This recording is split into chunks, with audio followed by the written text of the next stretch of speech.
आज हमारा देश आजादी का अमृत महोत्सव मना रहा है। बीते 75 वर्ष की गौरवशाली उपलब्धियों का समारोह है ये। भारत की विशाल जनसंख्या की सुनिश्चित खाद्य सुरक्षा और कृषकों की समृद्धि इस दौर की विशेष सफलता गाथा है।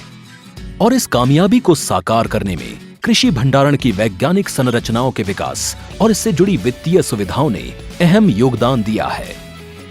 स्वतंत्रता के समय अनाज भंडारण की सुविधाएं अपर्याप्त थीं, जिससे कटाई उपरांत उपज का भारी नुकसान हो रहा था।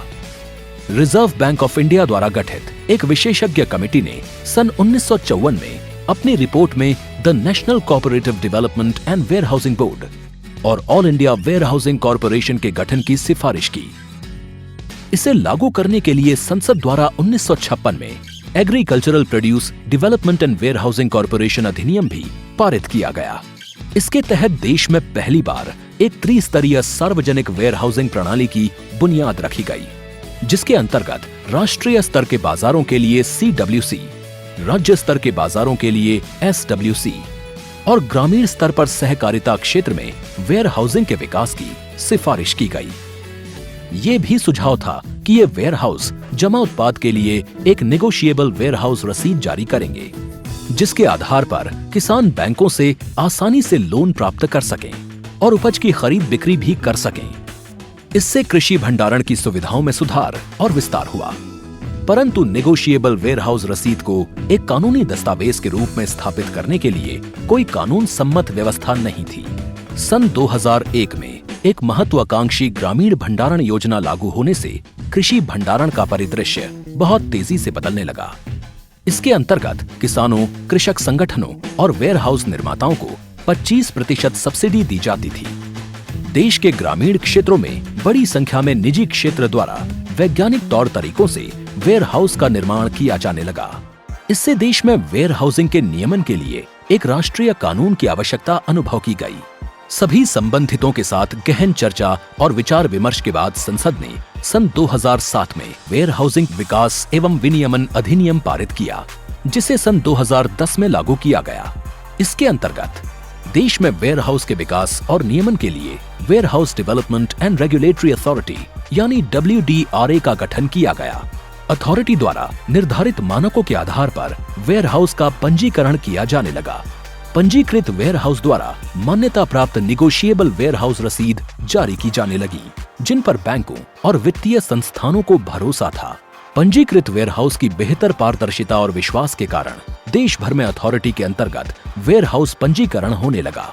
वर्तमान में 4500 से ज्यादा वेयरहाउस अथॉरिटी के अंतर्गत पंजीकृत हैं। सन 2017 में पंजीकरण की प्रक्रिया को आसान, सुविधाजनक और पारदर्शी बना दिया गया और तेजी लाने के लिए पूरी प्रक्रिया को ऑनलाइन संचालित किया जाने लगा।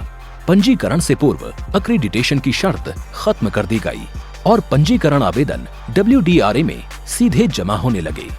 पंजीकरण की अवधि 3 वर्ष से बढ़ाकर 5 वर्ष कर दी गई।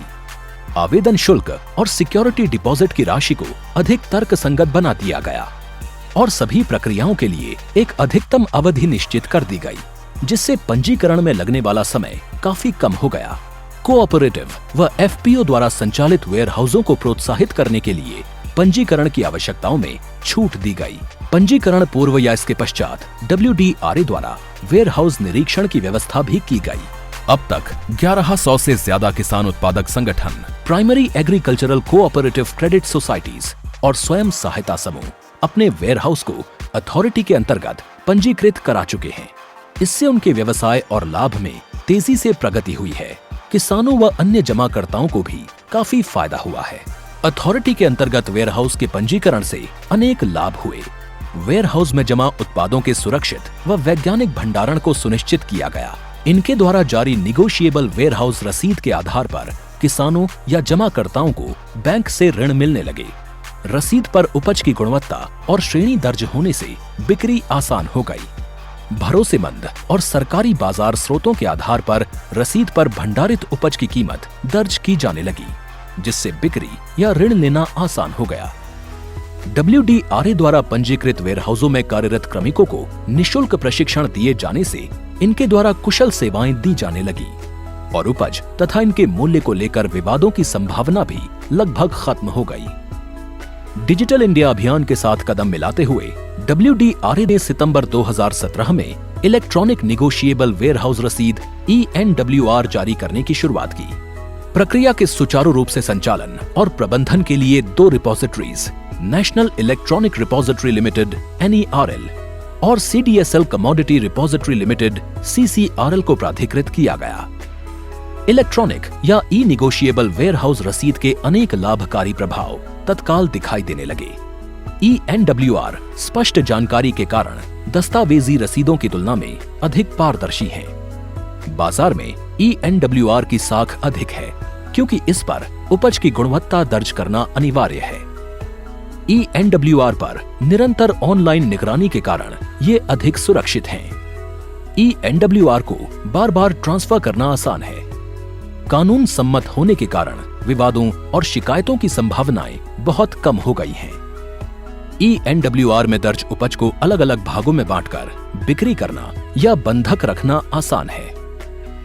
ENWR के माध्यम से उपज को देश में कहीं भी बेचा जा सकता है, जिसमें सर्वश्रेष्ठ कीमत मिलने की बेहतर संभावनाएं हैं और ENWR में दी गई महत्वपूर्ण जानकारी को अनेक संबंधितों के साथ साझा करना आसान है।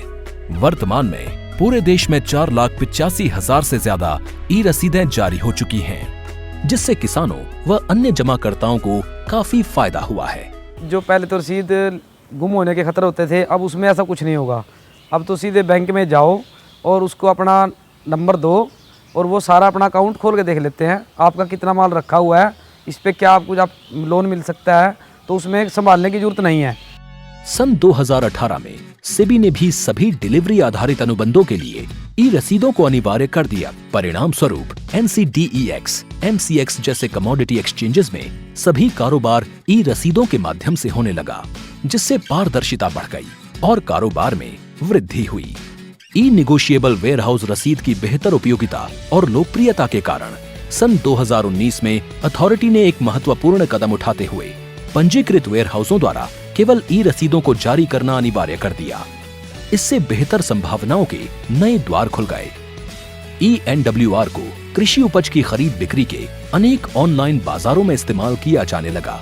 भारत सरकार के इलेक्ट्रॉनिक राष्ट्रीय कृषि बाजार यानी नाम में भी ENWR का उपयोग होने लगा, जिससे पंजीकृत वेयरहाउसों में रखे उत्पादों को नाम मंडी में लेकर जाने की अनिवार्यता समाप्त हो गई। आंध्र प्रदेश, राजस्थान और तेलंगाना जैसे अनेक राज्यों ने ENWR आधारित कृषि कारोबार को बढ़ावा देने के लिए पंजीकृत वेयरहाउस को निकट की APMC मंडी के उपमंडी यार्ड के रूप में अधिसूचित किया है। हरियाणा सरकार ने ये व्यवस्था बाकायदा कानून बनाकर लागू कर दी है। कृषि बाजारों में रसीदों की लोकप्रियता और वर्चस्व बढ़ा है। रिजर्व बैंक ऑफ इंडिया ने कृषक समृद्धि में निगोशिएबल वेयरहाउस रसीद की उपयोगिता को देखते हुए इसके आधार पर दिए जाने वाले बैंक ऋण की सीमा बढ़ा दी है। अब प्रत्येक किसान ENWR को बंधक रखकर बैंक से 50 लाख रुपए की जगह अधिकतम 75 लाख रुपए का ऋण प्राप्त कर सकता है। किसानों की आर्थिक प्रगति में किसान उत्पादक संगठनों, सहकारी समितियों और प्राइमरी एग्रीकल्चरल कोऑपरेटिव सोसाइटीज की अग्रणी भूमिका को देखते हुए अथॉरिटी ने इन संस्थाओं को प्रोत्साहित करने के प्रयास किए हैं। ग्रामीण क्षेत्रों के विकास और किसानों की समृद्धि में कम क्षमता वाले ग्रामीण वेयरहाउस की महत्वपूर्ण भूमिका को देखते हुए भारत सरकार ने 1 लाख करोड़ रुपए निधि वाले कृषि इंफ्रास्ट्रक्चर फंड में छोटे वेयरहाउस को भी प्रमुख स्थान दिया है। WDRA समय समय पर FPO, SHG आदि के लिए वर्कशॉप, सेमिनार का आयोजन करता है। इन कार्यक्रमों के माध्यम से इन संस्थाओं को वेयरहाउसों के माध्यम से उत्पन्न होने वाले रोजगारों और आमदनी के अवसरों की जानकारी दी जाती है। साथ ही इस क्षेत्र में सफलता प्राप्त करने वाले FPO, SHG के प्रयासों के बारे में भी इनको जानकारी दी जाती है। Warehousing development and regulatory authority के अभिनव प्रयासों से किसानों को आर्थिक प्रगति और उन्नति की एक नई राह मिल गई है। अब किसानों को अपनी उपज को कृषि मंडियों तक पहुंचाने की श्रम साध्य और लागत में वृद्धि करने वाली प्रक्रिया अपनाना अनिवार्य नहीं रह गया है। निगोशिएबल वेयरहाउस रसीदों ने कृषि व्यापार को और सुगम बनाने में महत्वपूर्ण योगदान किया है। Warehousing development and regulatory authority अन्नदाताओं के कल्याण के लिए दूरगामी विजन और मिशन के साथ रणनीतिक कदम उठाने को तत्पर है।